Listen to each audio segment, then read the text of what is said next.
وہ تو یاد بھی نہیں کہ روٹی پکوانی ہے. تو آپ مہربانی فرمائیں آج چلے جائیں, میں دوبارہ دعوت دوں گا. میرا خیال ہے کہ جو آدمی میری طرح سمجھتا ہے نا میں سب سے چھوٹا ہوں, اس کے ساتھ بھی اگر کوئی یہ سلوک کرے تو میرا خیال ہے کہ شاید گولیاں ہی چل جائیں, بندوقیں نکل آئیں کہ تو کتنا بدتمیز ہے. گھر میں بلا کے دروازے پہ کھڑا کر کے کہہ رہا ہے مجھے تو یاد ہی نہیں آپ کی دعوت کی تھی, چلے تشریف لے جائیں آپ. تو امام صاحب رحمۃ اللہ علیہ فرمانے لگے کوئی بات نہیں بھائی, بیٹے بندہ بھول بھی جاتا ہی ہے, کوئی حرج نہیں, میں پھر آ جاؤں گا. بڑے لوگوں کے حوصلے بھی بڑے ہی ہوتے ہیں, اور یاد رکھنا اگر بڑا بننا چاہتے ہو تو حوصلہ بڑا ہی کرنا پڑے گا, ورنہ چھوٹے رہ جاؤ. امام صاحب تشریف لے گئے. اب وہ شخص پھر دوڑا گیا, کہنے لگا حضور ٹھہرے ذرا واپس آئیں. امام صاحب پھر واپس آ گئے, دروازے پہ کھڑا کر کے کہنے لگا آپ ذرا یہاں کھڑے ہو, میں اپنی بیوی سے پوچھتا ہوں اگر کوئی چیز پڑی ہوئی ہے تو روٹی جلدی سے پکا لیتی. امام صاحب پھر دروازے پہ کھڑے ہو گئے. تھوڑی دیر کے بعد اندر سے ہو کے پھر واپس آیا. دل دریا سمندروں ڈھونگے کون دلان دیا جانے. واپس آیا تو کہنے لگا حضور گھر میں تو کوئی چیز نہیں, آپ چلے جائیں پھر بلا لیں گے کبھی. امام صاحب پھر تشریف لے گئے. او میرے بھائی, میرے تو کان میں کہہ دیا میں نے خود ہی اٹھ کے کہ میں نیک ہوں. امام صاحب چلے گئے. وہ 10 منٹ کے پھر دوڑا گیا, کہنے لگا حضور اچار مل گیا ہے یا سرکہ مل گیا ہے, وہ پرانا پڑا ہوا تھا تو وغیرہ واپس آ جائے روٹی پک جاتی ہے. امام صاحب تیسری دفعہ واپس آئے, اندر گیا, 10 منٹ کے بعد پھر آ گیا. کہنے لگا حضور وہ تو خراب ہے سارا, وہ تو خراب ہے, آپ پھر کبھی آئیے گا, پھر کبھی آئیے گا. اللہ اکبر. میں نے کہا بڑا بننا ہے تو حوصلہ بھی تیرا.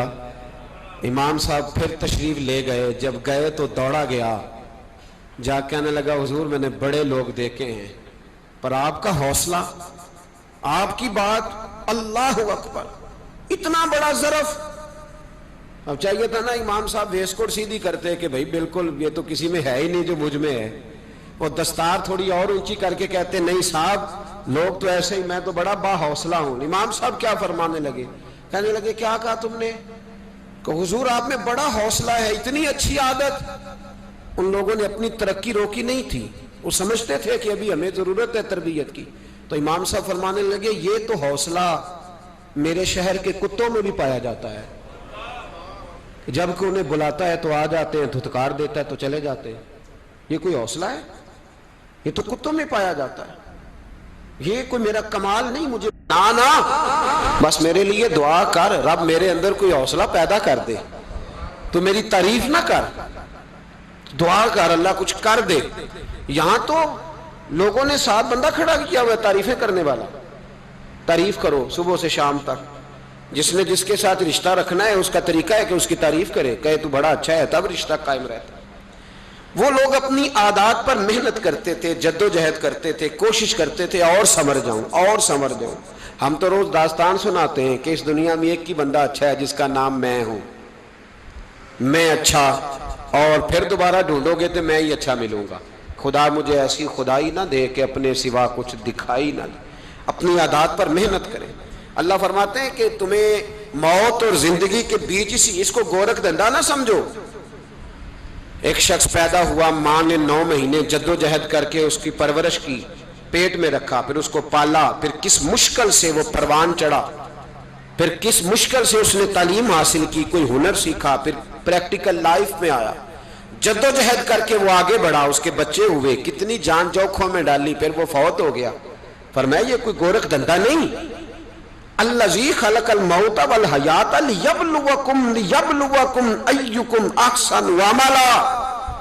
یہ موت اور حیات اس لیے بنائی تھی تاکہ پتہ چلے کہ تم میں سے اچھے عمل کون کرتا ہے, کون اپنی عادات کو سوار کے آتا ہے, اخلاق کو سوار کے آتا ہے. عادات کو سوارے. میں نے بڑی دفعہ کہا ہے, ہم لوگ سمجھتے ہیں صرف میٹھا بولنے کا نام اخلاق ہے. میٹھا بولنا اخلاق کا ایک جز ہے. یہ پورا اخلاق, جہاز کا عملہ جو آپ سے میٹھا بولتا ہے تو اس کا مطلب یہ تھوڑی ہے کہ وہ با اخلاق ہے. ان کی ٹریننگ ہے, ان کی تربیت ہے کہ تم نے آنے والے سے کبھی بھی تلخ بات نہیں کرنی.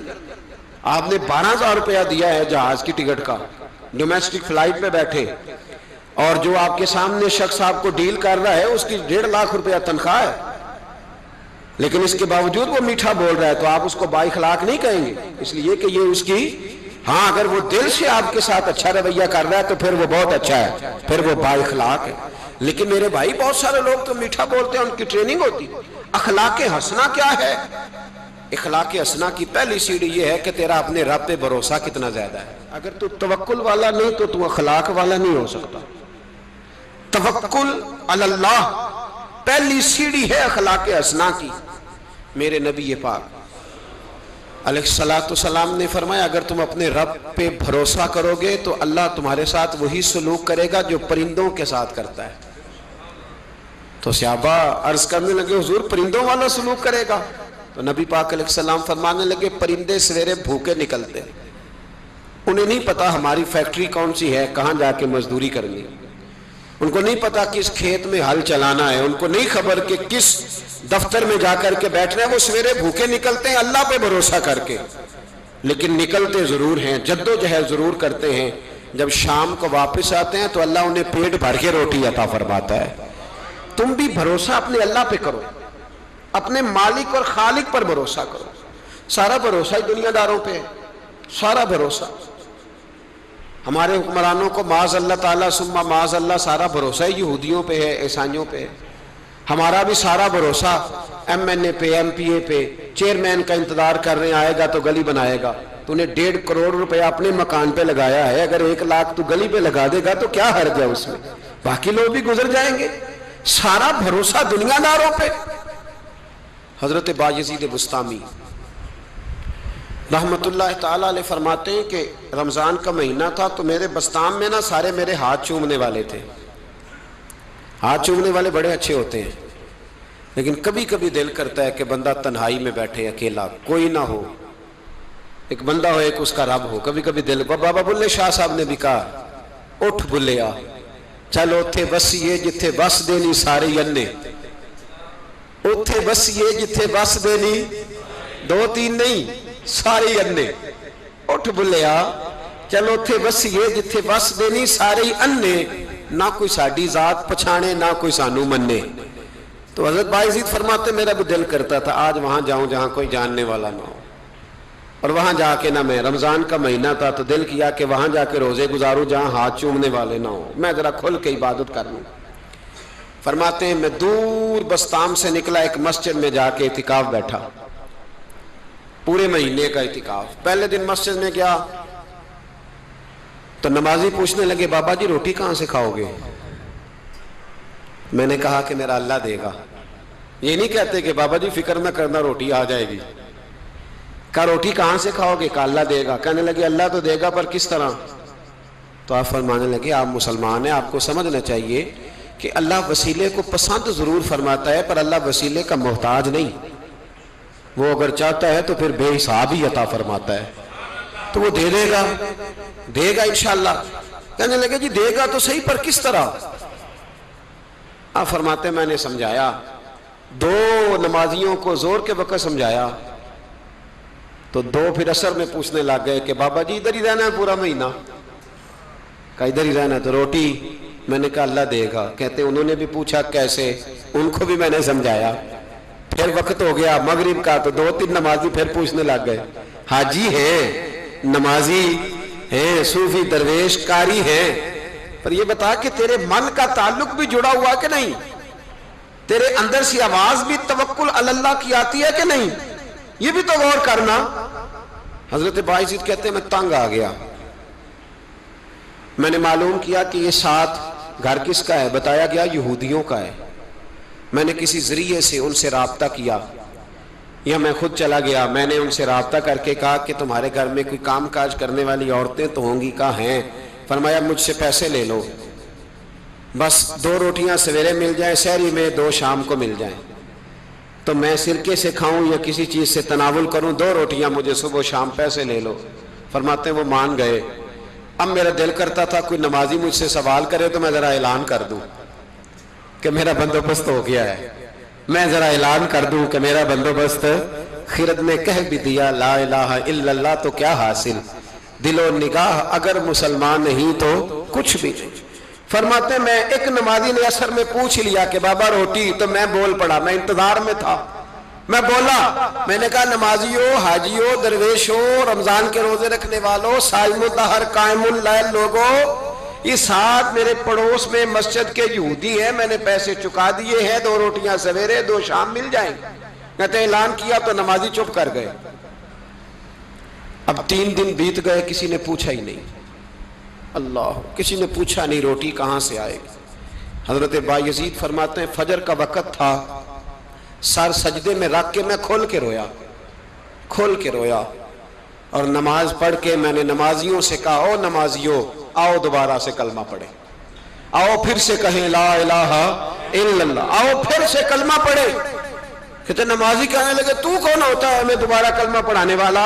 میں نے کہا یارو کس طرح کے مسلمان ہو کہ میں روز کہتا رہا اللہ دے گا، تم کہتے تھے کیسے دے گا، اور جب میں نے کہا 2 روٹیاں یہودی دے دیں گے تو تم خاموش ہو گئے ہو۔ اور مجھے بتاؤ جن لوگوں کا یہودیوں پہ توکل مضبوط ہو اور رب پہ توکل کمزور ہو، انہیں دوبارہ کلمہ پڑھنا چاہیے کہ نہیں پڑھنا چاہیے؟ انہیں دوبارہ اللہ تبارک و تعالیٰ کی توحید کی شہادت دینی چاہیے کہ نہیں دینی چاہیے؟ آؤ پھر سے کلمہ پڑھیں۔ قرت نے کہہ بھی دیا لا الہ الا اللہ تو کیا حاصل، دل و نگاہ اگر مسلمان نہیں تو کچھ بھی نہیں۔ کلندر لاہوری بول کے کہنے لگے جو میں سر بسجدہ ہوا کبھی تو زمین سے آنے لگی صدا، تیرا دل تو ہے صنم آشنا، تجھے کیا ملے گا نماز میں؟ بھائیو اخلاق کی پہلی سیڑھی یہ ہے کہ تیرا اپنے رب پہ بھروسہ کتنا ہے۔ تیرا انویسٹر پہ بھروسہ زیادہ ہے، شیٹ پہ بھروسہ زیادہ ہے، بلڈر پہ بھروسہ زیادہ ہے، تیرا انڈسٹری کے مالک پہ بھروسہ زیادہ ہے کہ اللہ پہ بھروسہ زیادہ ہے؟ تو اخلاق کا مطلب ہے پہلی سیڑھی، اور دوسری سیڑھی اخلاق حسنہ کی وہ ہے شکر کرنا۔ کیا کرنا؟ بول کے بتائیے، بول۔ دوسری سیڑھی ہمارے یہاں نا دکھوں پہ فوکس ہے کہ جسے پوچھیں کیا حال ہے تو اس کے وجود میں 360 ہڈیاں ڈاکٹر بتاتے ہیں۔ بھائی صاحب طبیعت کیسی ہے؟ کہتے ہیں یہ گھٹنا بڑا درد کرتا ہے۔ اللہ کے بندے 359 ٹھیک ہے نا تیری، ان کا بھی ذکر کر۔ ایک ٹھیک نہیں تو اس کا نام لے لیا، کہتا ہے گھٹنا بڑا درد کرتا ہے، تو باقی ساری ٹھیک ہے نا، ان کا ذکر ہی نہیں کیا۔